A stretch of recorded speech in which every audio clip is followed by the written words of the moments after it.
بسم الله الرحمن الرحيم. رب يسر ولا تعسر وتمم بالخير وبك نستعين.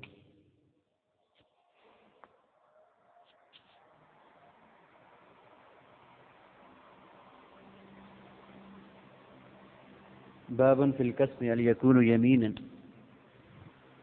یہ باب قسم کے بارے میں ہے کہ کیا یہ یمین ہوتی ہے. قال حدثنا احمد بن حنبل قال اخبرنا سفيان عن الزهري عن عبيد الله بن عبد الله عن ابن عباس ان ابا بكر اقسم على النبي صلى الله عليه وسلم فقال له النبي صلى الله عليه وسلم لا تقسم. حضرت ابو بکر کے بارے میں ابن عباس کہتے ہیں کہ انہوں نے یہ پاک پر قسم کھائی.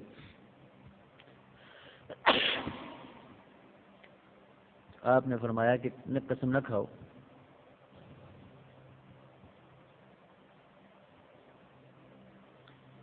یہ ایک حدیث ہے جس کا یہ ایک حصہ ہے بعد میں آنے والی حدیث.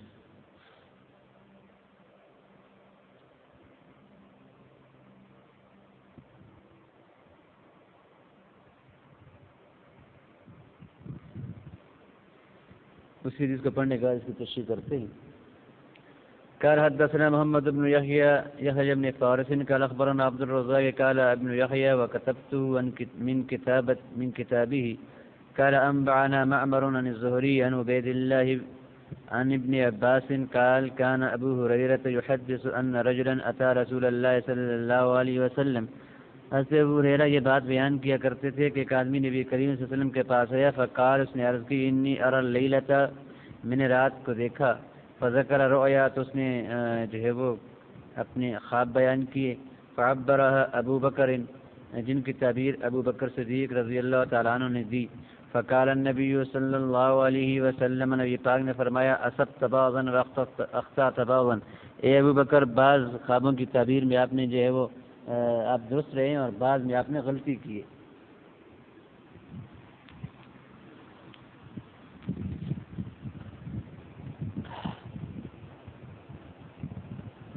فقال اقسمت تو حضرت بکر صدیق رضی اللہ تعالیٰ عنہ نے عرض کیا اقسمت علیک یا رسول اللہ بأبی انت لتحدثنی ما الذی اخطأت. کہ کہنے لگے کہ میں آپ کو قسم دیتا ہوں اللہ کے رسول کہ آپ پہ میرے باپ قربان آپ جو ہے وہ مجھے ضرور بیان کر دیں وہ جو جس سے میں نے غلطی کی ہے. فقال له النبی صلی اللہ علیہ وسلم آپ نے فرمایا کہ تم قسم نہ کرو ایسے نہ کرو کہ میں آپ کو قسم دیتا ہوں کہ آپ جو ہے یہ کام کر دیں.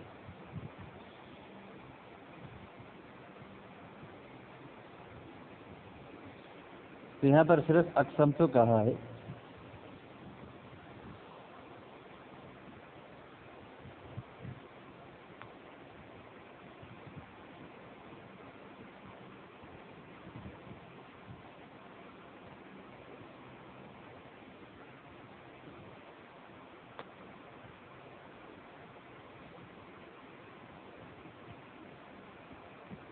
یہاں پر آپ صلی اللہ علیہ وسلم نے جب یہ کہا کہ آپ نے کچھ غلطیاں کی ہیں خواب کی تعبیر بیان کرنے میں اور کچھ صحیح نہیں کہا تو ابو بکر صدیق جو ہے وہ بغیر قسم کے بھی پوچھ سکتے تھے.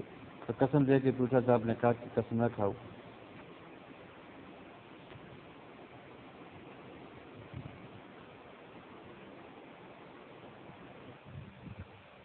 یہاں پر یہ جو اقسم تو کہا آیا یہ یمین ہے کہ نہیں ہے تو اس میں اختلاف ہے. بعض حضرات کہتے ہیں کہ اقسمت باللہ اور اقسمت مجرد کہا تو یہ یمین ہے اگر ارادہ نہ کرے. اور یہ روایت کیا گیا ہے یہ مسئلہ ابن عمر سے ابن عباس سے اور یہ امام نخعی ثوری اور کوفی کا قول ہے. اور اکثر یہ کہتے ہیں کہ یمین تب بنے گی جب اس سے نیت کی. امام مالک کہتے ہیں کہ اقسمت باللہ یمین ہے اور اقسمت تو صرف خالی ہو تو یہ یمین نہیں ہے الا یہ کہ اس کی نیت کریں. اور امام شافعی کہتے ہیں کہ مجردہ سرے سے یمین ہے ہی نہیں. اقسمت تو سرے سے یمین ہے ہی نہیں اگرچہ نیت بھی کریں.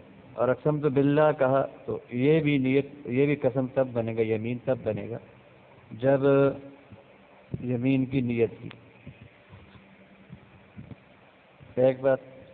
دوسری بات یہ ہے کہ یہاں پر جن حضرات کے یہاں یہ قسم ہے تو ان پہ پھر اعتراض ہوتا ہے کہ نبی کریم صلی اللہ علیہ وسلم نے خود جو ہے وہ مقسم جو قسم کھانے والا ہوتا ہے اس کو بری کرنے کا جو ہے وہ آپ نے حکم دیا ہے.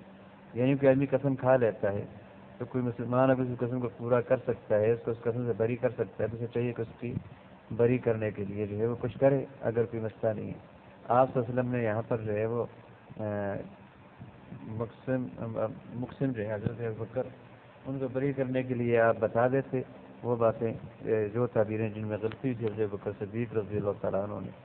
اس کے جو ہے وہ جواب یہ دیا گیا ہے کہ ابرار المقسم اس وقت جو ہے وہ مندوب اور مستحب ہوتا ہے جب کوئی معنی نہ ہو. اور نبی کریم صلی اللہ علیہ وسلم کے لیے یہاں پر اس کو بری کرنے سے معنی تھا اور وہ یہ تھا کہ ممکن ہے کہ کوئی ضرر ان آپ کے بتانے سے یا کوئی تکلیف یا کوئی اس کی کیفیت ہو سکتی تھی. اس لیے آپ خاموش ہے تاکہ مسلمانوں کو بھی نقصان نہ ہو اور آپ نے تعبیر نہیں بتائی وہ تعبیریں جو حضرت ابوبکر صدیق سے غلط ہوئی تھی.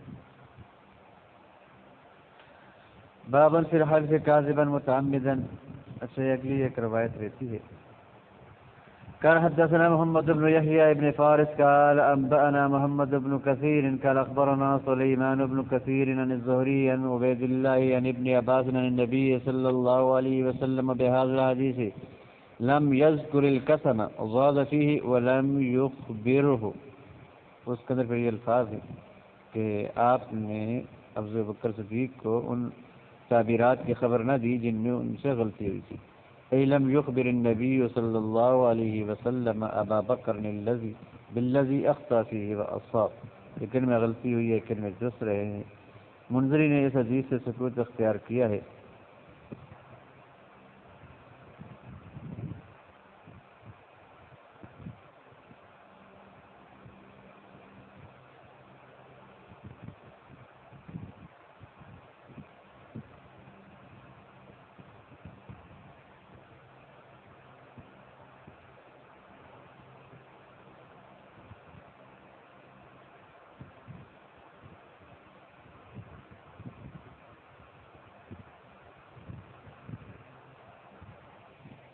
جھوٹ قسم میں جو ہے وہ جان بوجھ کے جھوٹی قسم کھانا. قال حدثنا موسى بن اسماعيل قال اخبرنا حماد قال انبانا عطاء بن الصائب عن ابي يحيى عن ابن عباس ان رجلين اختصما الى النبي صلى الله عليه وسلم فسأل النبي صلى الله عليه وسلم الطالب البينة فلم تكن له بينة فاستخلف المطلوب فحلف بالله الذي لا الہ الا هو. کہتے ہیں کہ دو آدمی جو ہے وہ مقدمہ لے کے نبی پاک صلی اللہ علیہ وسلم کے پاس آئے. نبی کریم صلی اللہ علیہ وسلم نے الطالبہ جو اس کا مطالبہ تھا جو مدعی تھا اس سے بینہ مانگا. فلم تکن له بینہ اس کے پاس بینہ نہیں تھا. فاستخلف المطلوب آپ صلی اللہ علیہ وسلم نے مطلوب اور مدعا سے قسم مدعا علیہ سے قسم مانگی قسم کا مطالبہ کیا نبی کریم صلی اللہ علیہ وسلم نے. فحلف باللہ الذی لا الہ الا هو اس نے جو ہے ان الفاظ کے ساتھ کہ باللہ الذی لا الہ الا هو کے ساتھ قسم کھائی. فقال رسول اللہ صلی اللہ علیہ وسلم بلا قد فعلت ولكن قد غفر لك باخلاص قول لا الہ الا اللہ. آپ نے کہا کہ یعنی اسے جھوٹی قسم کھائی. اس نے کہا کہ جی طالب پر میرے اوپر بھی حق نہیں ہے. تو آپ نے کہا بلا قد فعلت یعنی آپ نے اس کو کہا نہیں تم جو ہے وہ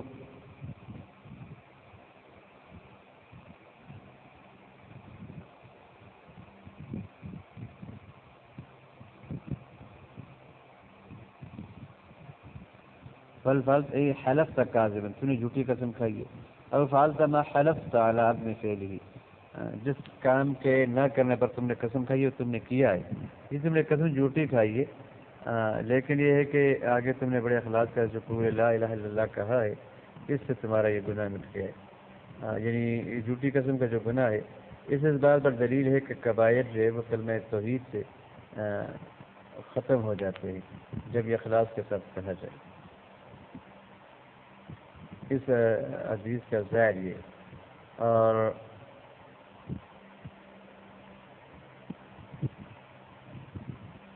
نبی کریم صلی اللہ علیہ وسلم نے الہام یا وحی کے ذریعے اس کی یمین کو باطل قرار دیا اور اس کے پر دعوے کو لازم قرار دیا.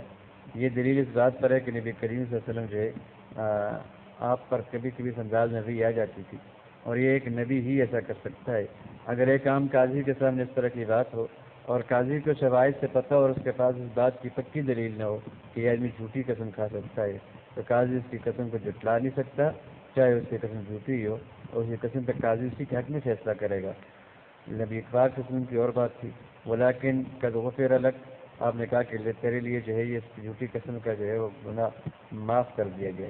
اسی طرح کی روایت جو ہے وہ ابن عمر سے امام احمد اپنی مسلم کے اندر نقل کی ہے کہ ان رسول اللہ صلی اللہ علیہ وسلم قال لرجل فعلت کذا تم اپنے ایک آدمی سے کہا کہ تم نے ایسا کیا ہے قال لا والذی لا الہ الا هو ما فعلت اس نے کہا نہیں قسم ذات کی جس کے سوا کوئی معبود نہیں مگر وہی میں نے یہ کام تو نہیں کیا.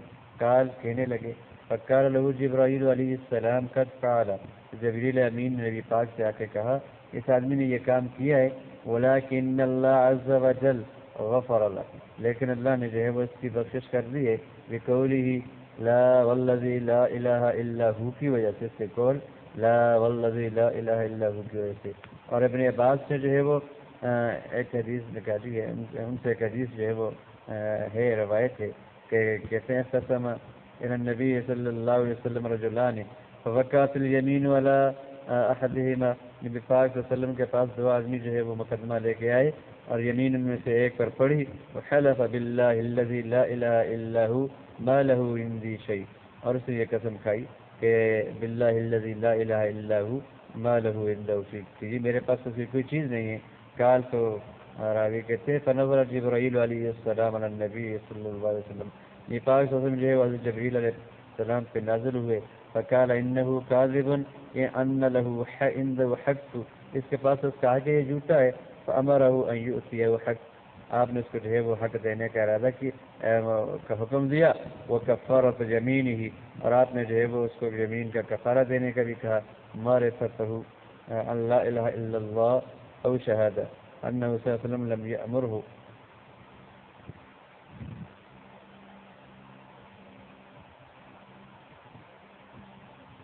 قال ابو داود يراد من هذا الحديث انه لم يأمر بالكفارة یعنی پاک صلی اللہ علیہ وسلم نے جھوٹے قسم کھانے والے کو کفارہ کا حکم نہیں دیا.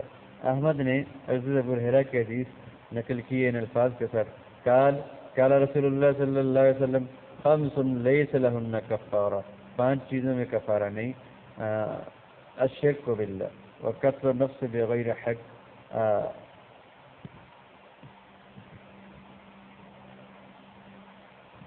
وبہت مؤمن یہ لفظ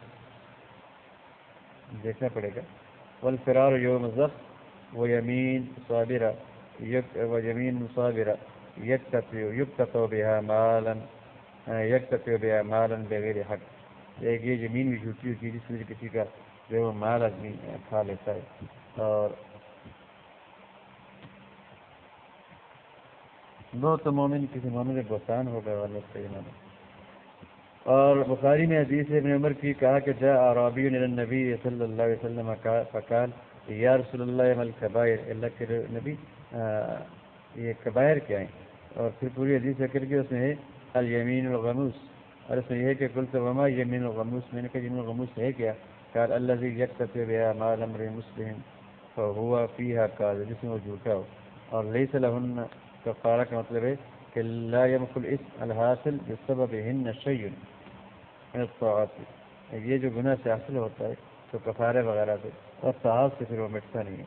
ظاہر یہ کہ یہ جو امور ہیں ان میں کفارہ نہیں بلکہ توبہ ہے اور توبہ جو ہے وہ قتل وغیرہ میں ایسے ہے جیسے کہ اپنے آپ کو قوت کے لیے قصاص کے لیے جو ہے حوالے کرنا.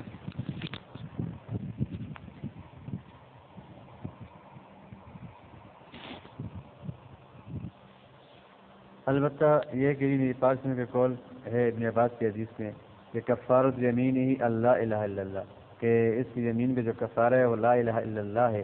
یہ ابو ہریرہ کی حدیث خمس لیس لہن کفارہ یہ کے ساتھ جو ہے وہ یہ معارض ہے تو اس لیے کہ یہاں پر کفارہ کی نفی ہے ان پانچ چیزوں میں سے جن میں یمین فاجرہ بھی ہے فی اقتطاع الحق میں.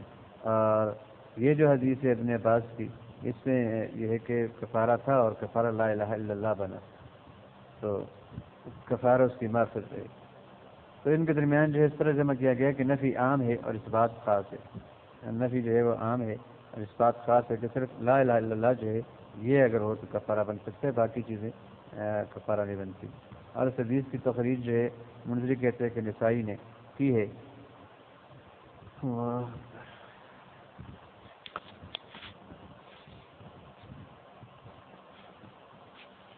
تو باب ذوالحلف کاذبا متعلقا، جان بوجھ کے جھوٹی قسم کھانا.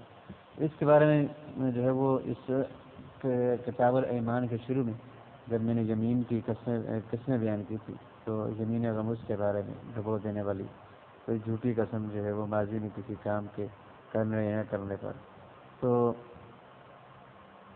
ایسی قسم جو ہے یمین غموس کھلاتی ہے، اسے کفارہ نہیں، اسی جو ہے وہ توبہ ہی ہے. باب و کم الساعہ فی الکفارہ، کفارہ کے اندر کتنے سا ہوتے ہیں، یہ کتنے سا کفارہ دے گا اور کیا چیز کفارہ میں دے گا. قال حدثنا احمد بن صالح قال قرات على انس بن عياض قال حدثني عبد الرحمن بن حرملة عن ام حبيب بنت ذؤيب بن قيس المزني وكانت تحت رجل منهم من اسلم، قبیلہ اسلم کے جو ہے وہ کسی آدمی کی بیوی تھی. ثم كانت تحت ابن اخ لصفیہ زوج النبی، نبی پاک صلی اللہ علیہ وسلم کے جو ہے وہ بیوی زوجہ صفیہ کے بھائی کے بیٹے کے بیوی تھی. اور قال ابن حرملہ فوهبت لنا ام حبیب صاعا، ام حبیب نے ہمیں ایک سا جو ہے وہ ہبہ کیا. حدثتنا عن ابن اخی صفیہ، حضرت صفیہ کے بھتیجے سے انہوں نے روایت بیان کی ہے اور انہوں نے صفیہ سے بیان کی ہے کہ انہ صاع النبی صلی اللہ علیہ وسلم، یہ نبی پاک کا سا تھا. انس کہتے ہیں فجربتہ، میں نے اس کو آزمایا. فخزرتہ، کسی روایت کے اندر ہے میں نے اس کو ناپا جانچا. فجربتہ او قال فخزرتہ فوجدتہ مدین ونصفا بمد شام، ہشام کا جو مد تھا اس کے اعتبار سے وہ 2.5 مد تھا، 2 مد پوری اور 1 مد آدھا.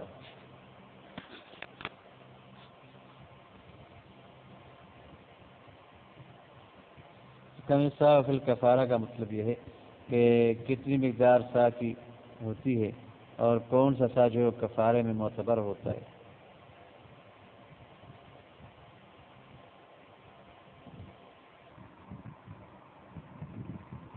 یہاں پر کفارہ کی بات سے پہلے جو ہے وہ کفارہ کے بارے میں تفصیلی یہاں پر بات نہیں کروں گا، تاکہ اس کے بعد جتنے بھی جو ہے وہ کفارہ سے متعلق بات آئیں گی وہاں ساتھ ساتھ تو میں تھوڑی بہت کروں گا، لیکن صحیح ترتیب کے ساتھ یہاں پر میں اس سے بات کرنا چاہتا ہوں. کفارہ کفر سے مشتق ہے، اور کفر کہتے ہیں ستر کو، چھپانے کو، اور یہ بھی جو ہے وہ اس گناہ کو جو یمین میں خانص ہونے کی سبب سے حاصل ہوتا ہے اس کو چھپاتا ہے. کفارے کا سبب تو یمین ہے یہ، اور پھر وجوب کا سبب، اور وجوب ادا کا سبب جو ہے وہ خنث ہے. کفارے کی یمین کی جو اصل ہے وہ کتاب و سنت اور اجماع ہے.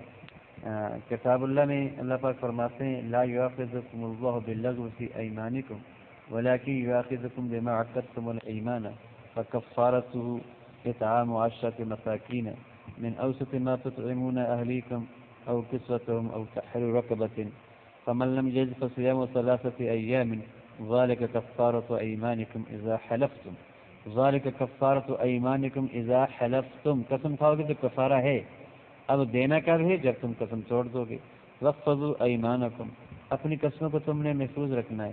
اس سے رجلتا ہے کہ یہ آپ جب اپنے قسم کھائی اور ابھی وہ قسم ٹوٹی نہیں ہے اور وہ قسم مستقبل کی آپ نے کھائی ہے، مستقبل میں آپ اس کو ٹوٹنے سے بچا سکتے ہیں، تو یمین منعقدہ پہ کفارہ ہوتا ہے، ہر یمین پہ کفارہ نہیں ہوتا. کذالک یبین اللہ لکم آیاتہ لعلکم تشکرون. تو یہ جو آیت کریمہ ہے یمین کے کفارے میں اصل الاصول ہے، اور سنت سے جو ہے وہ کفارہ ثابت ہے. نبی کریم صلی اللہ علیہ وسلم نے فرمایا کہ اذا حلفت علی یمین فرأیت غیرها خیرا منها فات الذی هو خیر وکفر عن یمینک.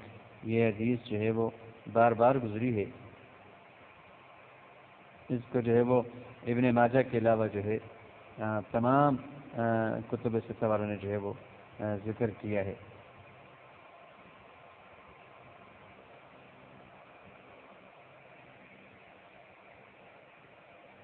اور مسلمانوں کا یمین باللہ میں جو ہے وہ کفارے کی مشروعیت پر اجماع ہے. اس کے جو وجوب کا سبب ہے، کفارہ جو ہے وہ یمین میں خانص ہونے سے واجب ہوتا ہے، خواہ وہ یمین کسی اطاعت میں ہو یا کسی معصیت میں ہو یا مباح میں ہو. اور یمین سے پہلے یہ بیان ہو چکا تھا، قسم کھانے سے پہلے تو کفارے کی ادائیگی جائز نہیں. اس بات پہ علماء کا اتفاق ہے. اور قسم کھا لی، اس کے بعد زمین میں خالص ہو گیا، اس کے بعد کفارے کے ادائیگی میں جو ہے کہ جواز میں بھی اتفاق ہے. البتہ اختلاف جو ہے وہ خمس سے پہلے نہیں اختلاف ہے. اور اب یمین سے پہلے اس لیے کہ یہ سبب سے پہلے حکم کو مقدم کرنا جائز نہیں، جیسے زکوٰۃ جو ہے نصاب کا مالک بننے سے پہلے ادا کرنا جائز نہیں ہوتی. کفارہ جو ہے وہ خمس سے پہلے واجب ہو پہلے جو ہے وہ ادا کرنا افضل ہے، یہ بات ہے. حنابلہ کہتے ہیں کہ قبل خمس کفارہ جو ہے وہ ہوتا ہے اور اس کے بعد یہ فضیلت عمر برابر ہے، حنابلہ کے ہیں. اور امام مالک امام شافعی کہتے ہیں کہ بعد الخمس کفارے کی ادائیگی افضل ہے، اس لیے کہ اس میں خلاف نکل جاتے ہیں، جو احناف کے ساتھ اختلاف ہے اس سے نکل جائیں گے. اور پھر دوسرا جو ہے وہ برات ذمہ کا یقین بھی حاصل ہو جاتا ہے کہ آپ پہلے خانص ہوئے، اس کے بعد ہم نے کفارہ ادا کیا، آپ بری ذمہ ہو جائیں گے کفارے کی وجہ سے. امام ابو حنیفہ فرماتے ہیں کہ کفارے کو خمس پر مطلقاً مقدم کرنا جائز نہیں ہے، اس لیے یہ تب جائز ہوتا ہے کہ جب اس کو آپ خمس کے بعد ادا کریں گے. خمس سے پہلے آپ نے ادا کیا پھر آپ خانص ہوئے تو احناف کے نزدیک آپ کو دوبارہ کفارہ ادا کرنا پڑے گا. یہ ان آراء میں سب سے بہترین رائے ہے، اس لیے کہ مسبب جو ہے عادتاً سبب کے بعد ہوا کرتا ہے، لہذا کفارہ بھی اپنے سبب خمس کے بعد ہوگا نہ کہ اس سے پہلے. اور کفارہ کے اندر جو ہے وہ واجب کیا ہے؟ کفارہ جو ہے وہ مطلقاً واجب ہے، اس میں جو ہے وہ کوئی وقت اس کی ادائیگی کا مقرر نہیں ہے، اور خمس کے بعد کسی بھی وقت آپ جو ہے وہ کفارہ ادا کر سکتے ہیں. عمر کے کسی وقت بھی دے سکتے ہیں، اور مباشرتاً بھی جیسے یہ خانص ہوئے آپ کفارہ ادا کر سکتے ہیں.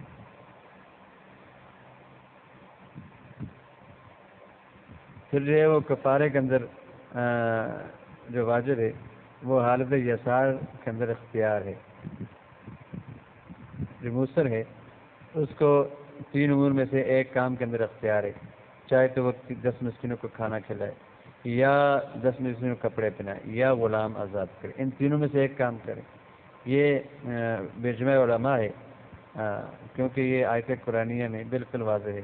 فَكَفَّارَتُهُ إِطْعَامُ عَشْرَةِ مَسَاكِينَ مِنْ أَوْسَطِ مَا تُطْعِمُونَ أَهْلِيكُمْ أَوْ كِسْوَتُهُمْ تَحْرِيرُ رَقَبَةٍ. اللہ رب العزت نے یہاں پر جو ہے وہ بعض خصال کا بعض پر حرف او کے ساتھ عطف کیا ہے، اور او جو ہے یہ تخییر کے لیے تو ایک مالدار آدمی کو ان 3 کاموں میں سے ایک کام کا اختیار ہے، پہلے یہ کر سکتا ہے ان میں سے ایک کام کرے. اور جب وہ عاجز آ جاتا ہے آدمی ان میں سے کسی ایک کام پر بھی قادر نہیں ہے تو پھر اس کو جو وہ 3 دن کے روزے لازم ہوں گے. اسی آیت اس سے پہلی جو آیت ہے فَمَن لَّمْ يَجِدْ فَصِيَامُ ثَلَاثَةِ أَيَّامٍ، فَصِيَامُ ثَلَاثَةِ أَيَّامٍ، اگر جو نہ پائے طاقت نہ پائے تو وہ 3 دن کے روزے رکھے. سورہ مائدہ کی آیت ہے. اور عائش سے مراد یہ ہے کیونکہ آدمی اتنے مال پہ قادر نہ ہو کہ جس سے وہ 10 مسکینوں کو کھانا کھلا سکے یا 10 مسکینوں کو کپڑا پہنا سکے یا کسی غلام کو آزاد کر سکے.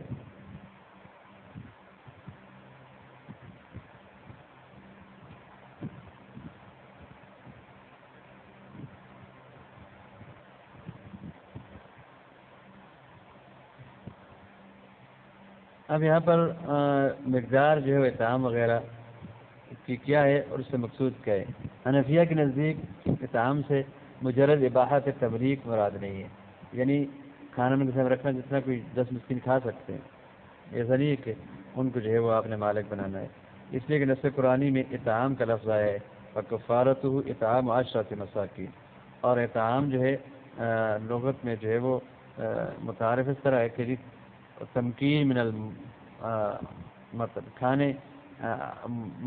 کھانے والے کو قدرت دینا، نہ کہ تملیغ۔ اور اشراط النص دلیل ہے ان کے قول پر کہ اللہ کہتے ہیں اطعام 10 مساکین، اور مسکنت حاجت کو کہتے ہیں، اور وہ جو محتاج ہو کھانے کی طرف، نہ کہ تملک کی طرف۔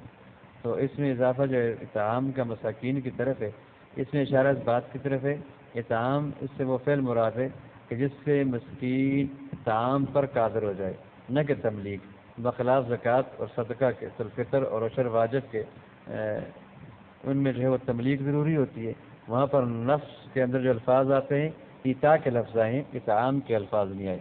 جمہور کہتے ہیں کہ تملیغ طعام للفقراء جو ہے وہ یہ واجب ہے، یہ ضروری ہے، جیسے واجبات مالیہ ہوتے ہیں، واجب مالی کے اندر وہ کہتے ہیں کہ ضروری ہے کہ وہ معلوم المقدار ہو تاکہ مکلف اس کو لا سکے اور اس کو ادا کر سکے، اور طعام مباح جو غیر کے لیے ہوتا ہے اس پہ قدر معلوم نہیں ہوتی، خاص کر ہر مسکین جو ہے وہ دوسرے صغر و کبر میں اور بھوک اور سیر ہونے میں اور کھانے نہ کھانے میں مختلف ہوتا ہے۔ خلاصہ یہ ہے کہ تملیغ جو ہے حنفیہ کے ہاں طعام کے جواز کے لیے شرط نہیں ہے، بلکہ شرط تمکین ہے، اور مساکین کی دعوت ایک دن کے لیے ان کو کھانا کھلانا یہ کافی ہے، اور یہ دن اور رات کا کھانا ہے۔ بس جب وہ حاضر ہو جائیں اور وہ دن کو اور رات کو کھانا کھا لیں 10 مسکین، تو یہ حنفیہ کے یہاں جائز ہو جائے گا، کفارہ ادا ہو جائے گا، اور حنفیہ کے علاوہ جو حضرات ہیں ان کے تملیغ بالفعل جو ہے وہ ضروری ہے، یعنی ان کے ہاتھ میں دینا پڑے گا۔ اب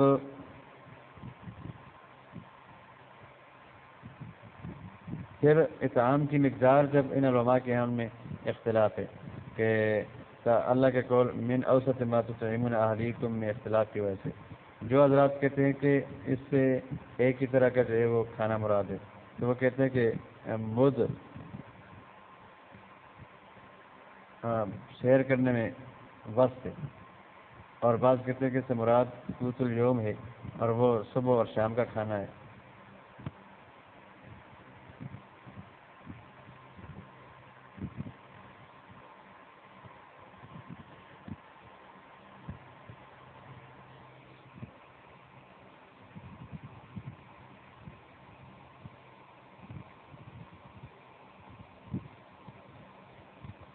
اور اسی بنا پر جو حضرات کہتے ہیں کہ جو دنوں کا واجب جو ہے وہ نصف سا ہے، یعنی 2 مد، اور جمہور مالکیہ میں سے، شافعی اور حنابلہ میں سے کہتے ہیں کہ ہر مسکین کو جو ہے وہ گندم کے جو ہے وہ 2 مد دیے جائیں گے، جس صدقہ فطر میں دیے جاتے ہیں، الا یہ کہ امام مالک کہتے ہیں کہ مد جو ہے وہ آل مدینہ کے ساتھ خاص ہے، ان کی معیشت کی تنگی کی بنا پر۔ 12 دوسرے شہر ہیں تو وہ اپنے نفقے میں سے وسط دیں گے، اور جتنا وہ وہاں پر ہوگا، اور پورے مدینہ میں جو ہے وہ 1 مد کافی ہوگا۔ شافعیہ کے ہاں جائز ہے کہ غالب کوتے بلد جہاں خانے سے ہوا ہے وہاں جو مد ہوگا اس مد کے اعتبار سے جو ہے وہ ہر ایک کو جو ہے وہ دانے دیے جائیں گے، اور افضل جو ہے وہ بالاتفاق دانے نکالنا ہے، گندم نکالنا ہے، اس لیے کہ اس سے جو ہے وہ خروج نکل جاتا ہے، اختلاف نکل جاتے ہیں۔ اور جمہور کے ہاں کھانے کی قیمت اور کسوے کی قیمت وغیرہ نکالنا یہ جائز نہیں ہے، وہ کہتے ہیں نص کے اندر کفارۃ اطعام 10 مساکین اور کسوت آیا ہے، تو زیادہ قیمت نہیں نکالیں گے۔ حنفیہ کے ہاں اطعام کی جو مقدار ہے وہ نصف سا ہے گندم کا، اور تمر کا ہو تو 1 سا ہے، جو ہو تو وہ بھی 1 سا ہے، دقیق الخنتا ہو تو وہ بھی 1 سا ہے، شعیر یا کا آٹا ہو تو وہ بھی 1 سا ہے جو کا، یا ان اشیاء کی قیمت ہے نقود میں، درائم ہو یا دناری ہو یا سامان تجارت ہو، جیسا کہ جو ہے وہ صدقہ فطر کے اندر مقرر ہے۔ یہ حضرات کہتے ہیں کہ ہمارے بڑے جو ہیں حضرت عمر رضی اللہ تعالیٰ عنہ، علی و عائشہ رضی اللہ تعالیٰ عنہما سے جو ہے یہ ثابت ہے، اور تابعین کی جماعت میں بھی یہی بات کی ہے کہ سعید ابن مسیب، سعید ابن جبیر، ابراہیم، مجاہد اور حسن نے یہ بات کی ہے۔ اور طعام اباحت انفیہ کے نزدیک اس کی مقدار فاکرتان مشبعتان، یعنی 2 دفعہ کا کھانا ہے سیر کرا کے، یعنی صبح کو بھی جو ہے وہ صحیح سیر ہو کے کھائیں دن کو، اور رات کو بھی صحیح سیر ہو کے کھائیں۔ اور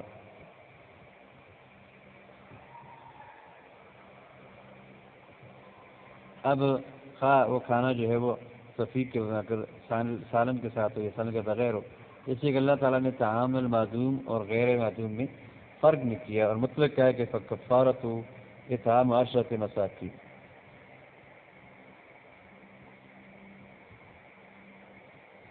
تو یہاں پر جو ہے کہ جی کتنی سا جو ہے وہ کفارے میں ہوگا، تو کہتے ہیں کہ راوی کہتے ہیں میں نے اس کو 2.5 نصف پایا ہے شام کے۔ تو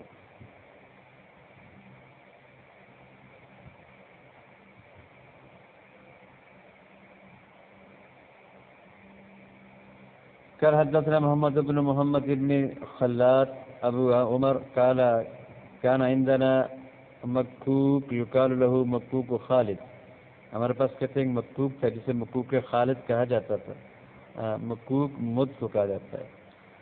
اور وکانا کیل کئی لجتین بکئی لجت ہارون، وہ ہارون کے کیلہ کے اعتبار سے، کیلج کے اعتبار سے 2 کیلج تھا۔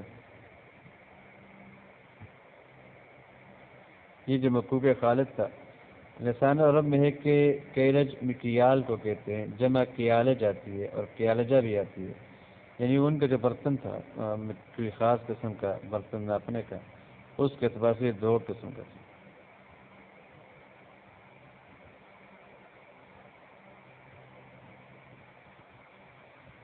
قال محمد صاع خالد صاع ہشام، خالد کا جو سا تھا یہی ہشام کا سا تھا، یعنی ابن مالک کا، ہشام ابن مالک۔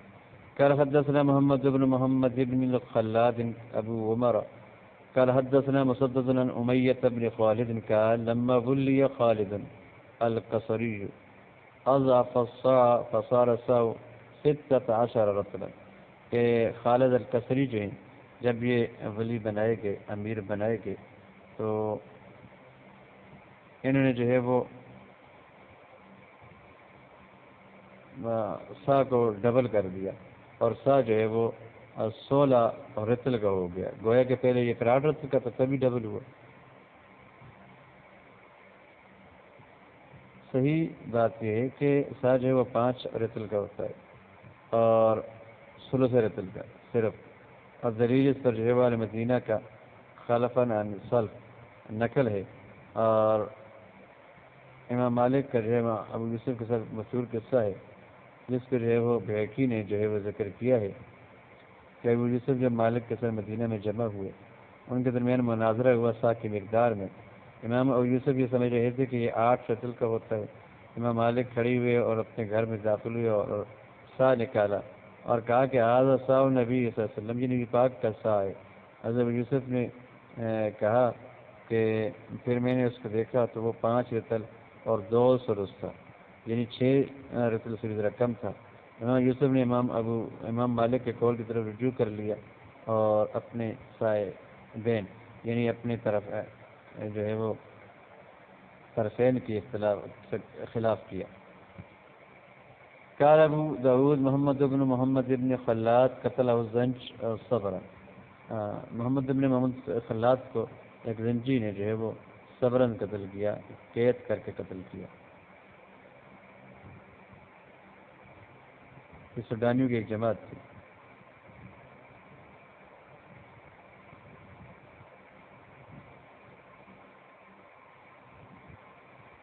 فقال بیدی ہکذا، اور اپنے ہاتھ سے کہا کہ اشارہ کیا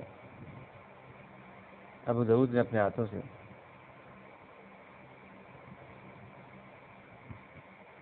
اور پھر کہا کہ ومد ابو داؤد یدہ، اپنے ہاتھوں کو پھیلایا، وجعل بطون کفیہ الی الارض، اور ان کے جو ہاتھوں کی ہتھیلیاں زمین کی طرف تھیں، وقال، اور کہا ابو داؤد نے، امام داؤد نے کہ ورأیتہ فی النوم، میں نے جو ہے وہ خالد بن محمد میں نے محمد بن خلاد کو دیکھا اور خواب میں نے کہا ما فعل اللہ بک، تمہارے ساتھ اللہ نے کیا معاملہ کیا؟ فقال ادخلنی الجنہ، مجھے جو ہے وہ اللہ نے داخل کیا جنت میں۔ قلت فلم یضرک الوقت، تو امام ابو داؤد کہتے ہیں میں نے کہا کہ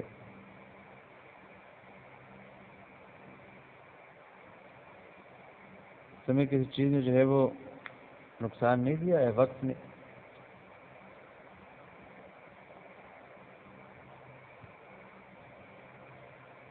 اچھا لم یضرک، تو میں نے کہا کہ تمہارا جو زنجی کے ساتھ صبرن کھڑا رہنا تھا اس نے تمہیں نقصان نہیں دیا بلکہ تمہیں فائدہ دیا،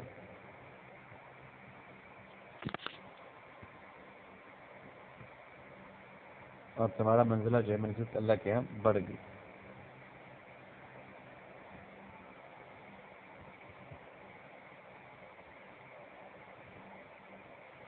باب في الركبة المؤمنة قال حدثنا مسدد قال أخبرنا يحيى عن حجاج الصوافي قال حدثني يحيى بن أبي كثير عن هلال بن أبي ميمونة عن عطاء بن يسار عن معاوية بن الحكم السلمي قال قلت يا رسول الله جارية لي سككتها سكا فعظم ذلك علي رسول الله صلى الله عليه وسلم فقلت أفلا أتكها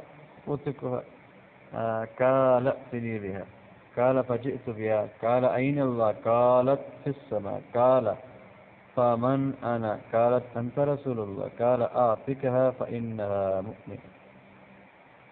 رقبہ مومنہ میں ایک اگر کوئی مومن ہوتا ہے غلام یا باندھی تو اس کے بارے میں، یعنی ابھی یہاں پر آیا کہ ایک غلام آزاد کرنا بھی کفارہ یمین ہے کسی کو اگر طاقت ہو۔ تو معاویہ بن حکم السلمی کہتے ہیں کہ میں نے کہا اللہ کے رسول ایک باندھی ہے میری، میں نے اسے جو ہے تھپڑ دے مارا ہے، اور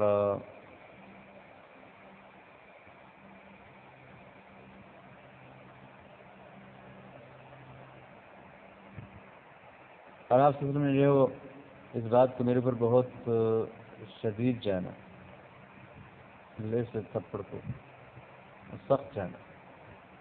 تو میں نے جب دیکھا آپ اس سے ناراض ہوئے تو میں نے کہا اللہ کے رسول کہ ہم اس کو آزاد نہ کر دو، اپنے کو سے میرے پاس لے آؤ۔ فجے تو بیان میں سے آپ کے پاس لایا تو آپ نے پوچھا اللہ کہاں؟ اس نے کہا آسمان میں۔ تو آپ نے فرمایا کہ سمن انا میں کون ہوں؟ تو کہنے لگی کہ آپ اللہ کے رسول ہیں، تو میں نے کہا اس کو آزاد کر دو، یہ ایمان والی۔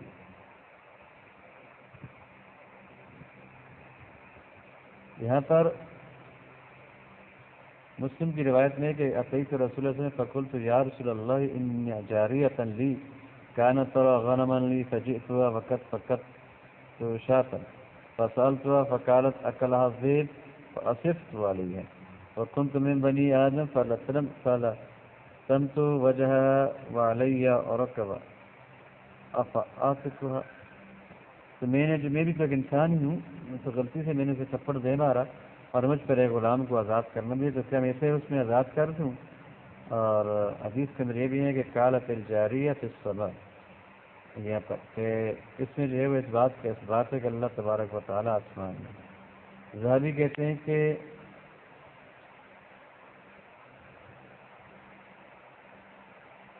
میں عبداللہ البلخی صاحب فقہ اکبر کہتے ہیں میں نے ابو حنیفہ سے پوچھا جو آدمی یہ کہے کہ لا اعرف ربی فی السماء ولا فی الارض فقال قد کفر لان اللہ تعالی یقول الرحمن علی العرش استوى، کہ آدمی یہ کہے کہ میں رب کو آسمان و زمین میں نہیں پہچانتے، تو امام ابن حنیفہ نے کہا اس نے تو کفر کیا، اسے کہ اللہ تو خود فرماتے ہیں کہ الرحمن علی العرش استوى، اور اللہ کا عرش ہے وہ سماوات کے اوپر ہے۔ تو کہتے ہیں میں نے عرض کیا کہ انہ یقول علی العرش استوى، اللہ کہتا ہے کہ علی العرش استوى، اور لیکن قال لا یدری العرش استوى، اور وہ یہ کہ جی وہ نہیں جانتا کہ عرش آسمان میں ہے یا زمین میں۔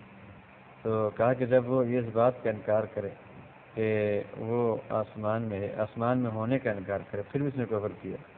اور ضعیف کہتے ہیں کہ ہم اور تابعین جو ہیں متوافر یہ کہا کرتے تھے کہ ان اللہ عز وجل فوق عرشی ونؤمن بما وردت به السنہ من صفاته، اور سنت کے اندر جو صفات ہے یہ ان کو ایمان لاتے تھے، یعنی خواہ اللہ کی صفات میں سمجھ آئیں یا نہ آئیں، جو حدیث و سنن اور قرآن پاک میں ہی ان روایات ان صفات پر ہمیں ایمان لاتے ہیں۔ مالک ابن انس ہے کہ اللہ فی السماء وعلمہ فی کل مکان لا یخلو من الشیء، اللہ آسمان میں ہے اور اللہ کا علم ہر چیز میں ہے، کوئی چیز سے خالی نہیں ہے۔ اور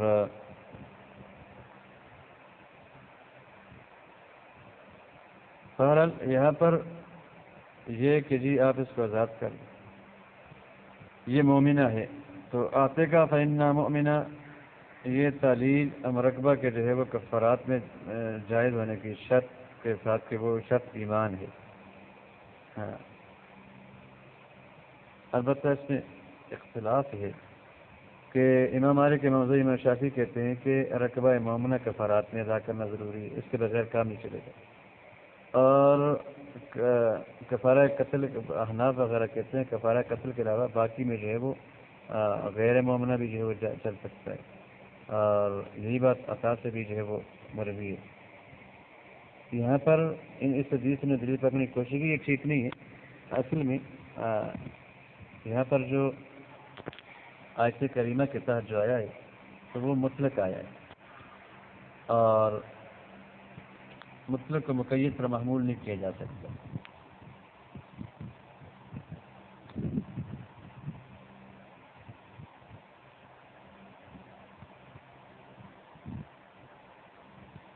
یعنی جب آیت کریمہ کے اندر یہ آ گیا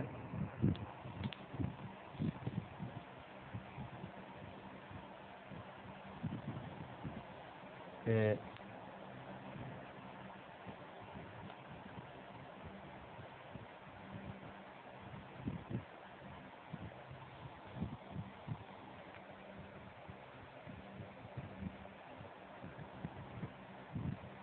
او قسمت و تخریر رقبت، تو تخریر رقبہ مطلق ہے، مسلمان کافر کی شرط نہیں ہے، تو اس مطلق کو اپنے اطلاق پہ جاری رکھیں گے، احناف کا یہ اصول ہے۔